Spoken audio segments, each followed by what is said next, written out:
Hey everyone, this is Hydra Hut, and this is Cyberforce number 1. So this came out a fair amount of time ago. If you watched Dark Philly, you probably saw her review on it. That's what got me to get it. And I figured I'd go ahead and do something about it, or talk about it since I finally got around to reading it. This is by Top Cow, which is owned by Image, unfortunately.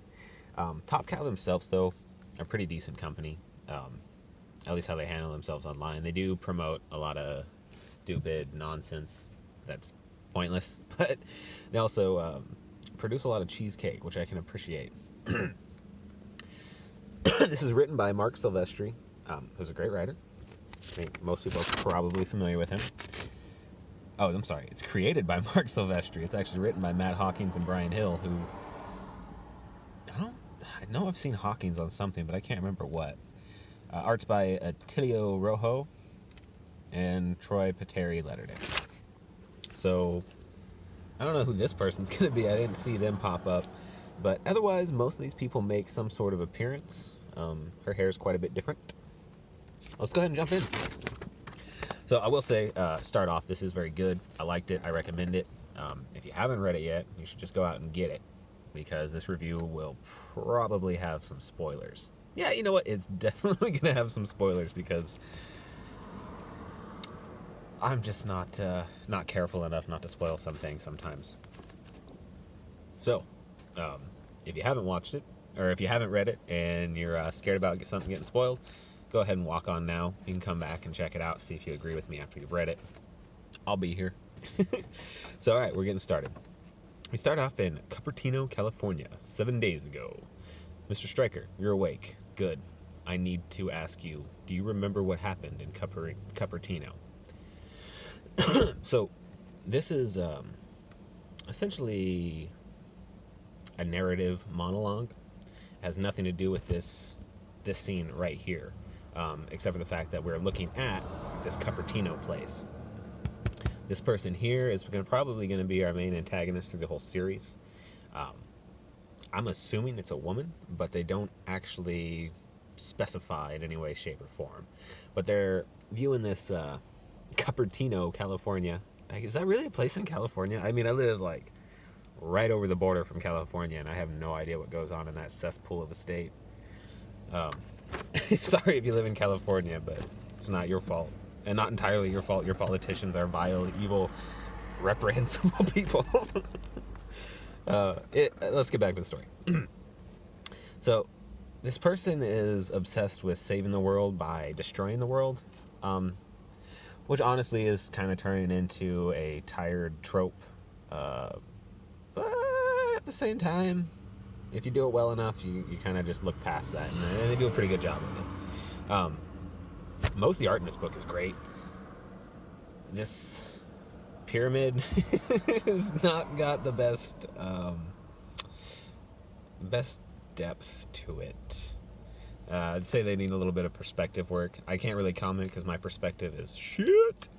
And most of the other scenes are pretty dynamic, so they do seem to have some idea on how to handle perspective. But at the same time, you'll see. So as he's staring down at this building, our main antagonist basically monologuing to himself about how he's going to become the savior of worlds. We pan into the inside of the pyramid, and we see a massive fidget spinner being thrown through the window. And as fidget spinners do, it explodes on contact, absolutely devastating the people inside. And that's when we finally meet our main protagonist, who is just some dude working at his desk. Got a computer similar to mine, probably a cyber-powered PC. And that's when he just gets fucked up. Fortunately, he was a concealed carry holder. Man, I notice a lot of people basically draw 1911s and then change a bunch of small stuff to try and make it not look like a 1911. And that kind of bugs me. Anyway, while this scene is happening, we're basically getting a monologue rundown of his memories. We can assume that this is basically a vivid memory of what happened. And this is really the only hint that tells us this is a woman. The DNC chest cliff. Also, she's got pretty shapely legs, a thin waist, and kind of wider hips. And rocking two massive guns, which is kind of stereotypical for badass girls in in comics. I'm okay with it, though. Also, very cool double-page spread. Props to that. Then we find our main protagonist in his hospital bed. We find out that he is extremely fucked up, but he survived the incident. And then we start learning a little bit more about our main antagonist and see that she's basically taken over. And yes, I'm going to call her a she because I'm assuming genders. We see her popping up on all these TV screens all the way across the world, basically telling everybody in the world what she's going to do. And using all this mass violence across the world to really illustrate her point. And that's when we meet our main protagonist's daughter, who kind of looks like Rogue / Jean Grey, which I'm okay with. She's a cutie. She's actually crippled. And when we first run into her, she's speaking with the doctors about trying to save her father's life. And they need her permission to do a surgery that's going to keep him alive. There's a lot of risk involved with this surgery. And we assume they've told her all the risks, but we don't actually know. We just know that this girl cares immensely about her dad. She wants to do anything she can to save him, and she does. We also find out she's crippled, bound by a wheelchair. The doctors say they're going to give her a bunch of money, but she says she doesn't want money. She wants something else. And then we're left at kind of a cliffhanger as to what she could possibly want. We then rejoin the doctor as she's talking to some possible government official about whether or not this plan worked out. And then we get to see what happened after the surgery. To say the least, our main protagonist is not happy at what he's become. Once he is finally calmed down and sedated, they basically tie him down to a chair, keep his powers at bay with a chemical suppressant, and give him the rundown on what happened and what they need for him. And basically, they turn him into a super soldier to fight this chick that's going around destroying the world. All he cares about is seeing his daughter, and they tell him that his daughter Karen is the one that agreed to letting him do this. He says she's not old enough to really understand what she was agreeing to. He knows that they basically just bullied her into it and used her emotions to get what they wanted.